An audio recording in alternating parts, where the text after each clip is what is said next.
Hello everybody and welcome. My name is Christopher Martin and today I'm going to be introducing to you some quick tips on how to draw a floor plan at the property and mostly how to save some time whilst drawing that floor plan. So I know what you're asking, why do I need to draw a floor plan? Now essentially drawing a floor plan sketch is the start to being able to create a market ready floor plan so that you can start marketing the property to potential buyers. This is really important because it allows buyers to see what is at the property, the layout of the property, and how they actually want to live in that property before they even visit it.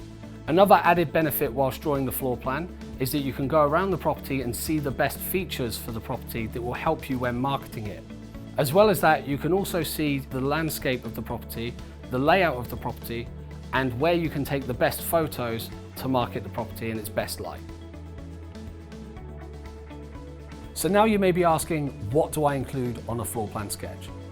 Well, all you need to really include on the sketch is the layout of the property, the basic features like the windows, the doors, the kitchen utilities and bathroom utilities, all of the measurements, and anything that you feel is actually a real selling point of the property. It's very important to include the measurements on the sketch because then that way you know the size of the property. You know if it's a single bedroom or a double bedroom. You know if it's a larger lounge or an extended reception room. This is really important to include because then when the buyer looks at the floor plan, they can actually see whether they're going to use that as a kid's room or it's going to be their master bedroom. It's also important to include the windows and doors in the sketch so that way on the floor plan the buyer can see exactly how you access each room and whether the window is north or south facing. So when you first enter a property, I know it could be quite daunting to know where to start when drawing the floor plan. It's best to have a look around the property first, especially the ground floor, just so that you know where you should start. However, it can sometimes be quite confusing when you're looking at a hallway and you don't actually know if it connects to all the rooms in a certain way.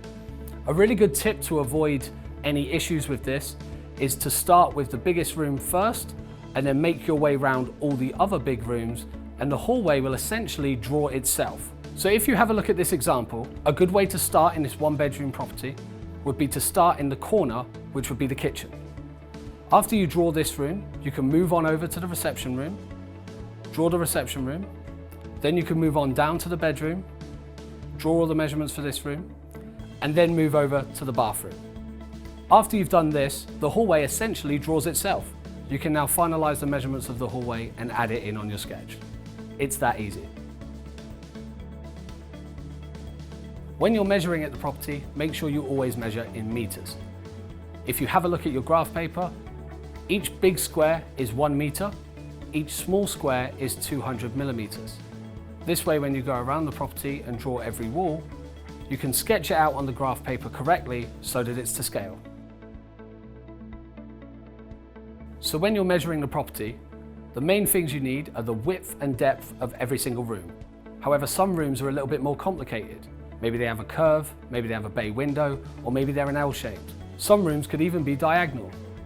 I'm going to show you some quick tips on how we can get around this and actually get the right measurements on the floor plan so that you have everything you need. If you have a look at this reception room, it has a bay window. So all we need to do is get the width and then the depth, and then gather one extra measurement, which is from the bottom of the room all the way to the largest point of the bay window. This will give you all of the measurements that you need to figure out the size of this room. If there is a bay window on the ground floor and the first floor, it is often the case that they are very similar or exactly the same. This way you can duplicate the bay window on the first floor and just double check the measurements later on. This will save you about 5 minutes at the property. 95% of Edwardian or Victorian properties have the exact same bay window on the ground floor as they do on the first floor. So this way you can save yourself a lot of time whilst at the property. Sometimes when you go into a room, you will see a curved wall. This can actually be quite daunting to measure. So I'm going to give you a quick tip of how you can get the best measurement out of this room easily. If you start by drawing the straight lines and do the width and the depth of the room, all the way to where the wall starts to curve, this gives you a good base to start with. After this, go to the largest area of the curve and measure from there down to where you last measured. This gives you all the measurements that you need, and that way you can represent the curve on your drawing correctly. If you walk into a room and see a diagonal wall, it can sometimes be quite tough to measure. However, with this tip, I'm going to make it nice and easy for you. First of all, measure each wall that is not diagonal. After you get these measurements, you've got the base of the room. Now measure the diagonal wall and connect them up on your sketch. This now gives you everything you need for a room with a diagonal wall. After you have measured and drawn your room onto the sketch, it is important for you to add the additional features. These are things like windows, doors, and fireplaces. If you're in a bathroom or a kitchen, you will have utilities as well. These are all essentials that should also be on the plan. So before you leave the room, here's a good tip to make sure that you've got everything you need. After you measure each wall, it's a good idea to add the features of that wall whilst you're drawing it.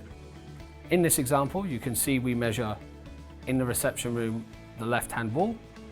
We then see that there's a fireplace, so we add the fireplace. We then measure the bottom wall and draw it onto the sketch. Then we do the right-hand wall, and on this wall there is a door which enters you into the room. So we add that feature. If you follow these tips, you can be sure that you have included all the features that are necessary for an accurate floor plan.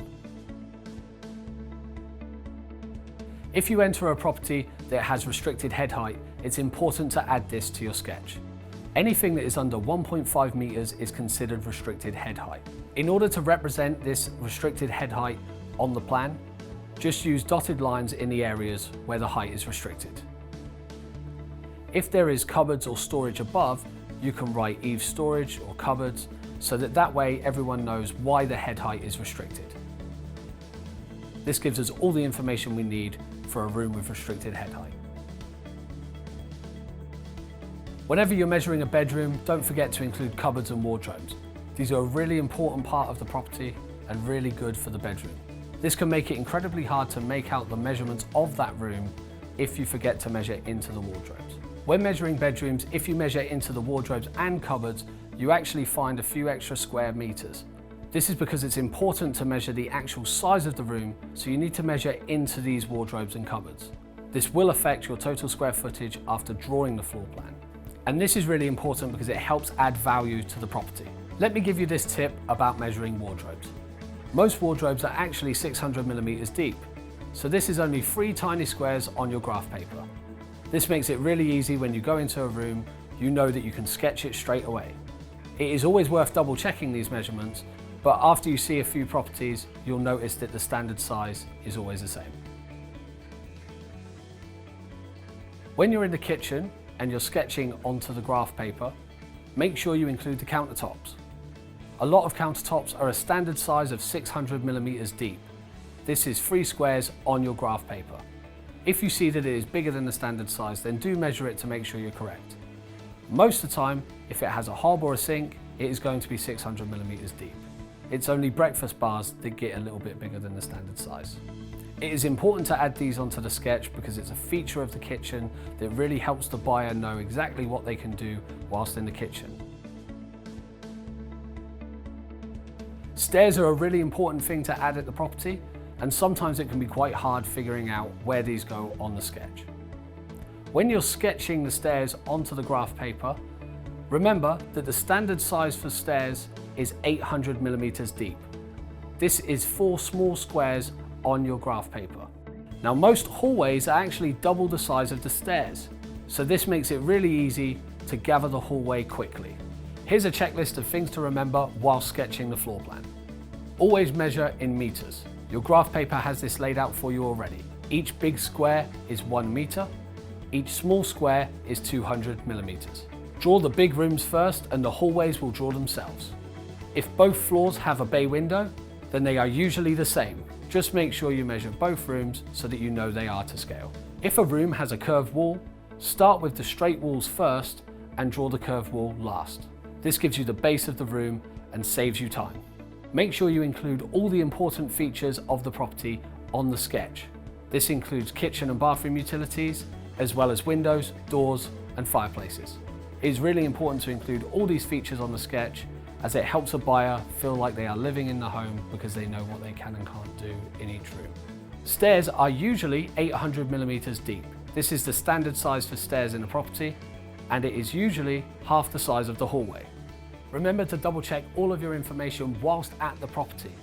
If all of your information is correct on the sketch, this is going to save a lot of time later on.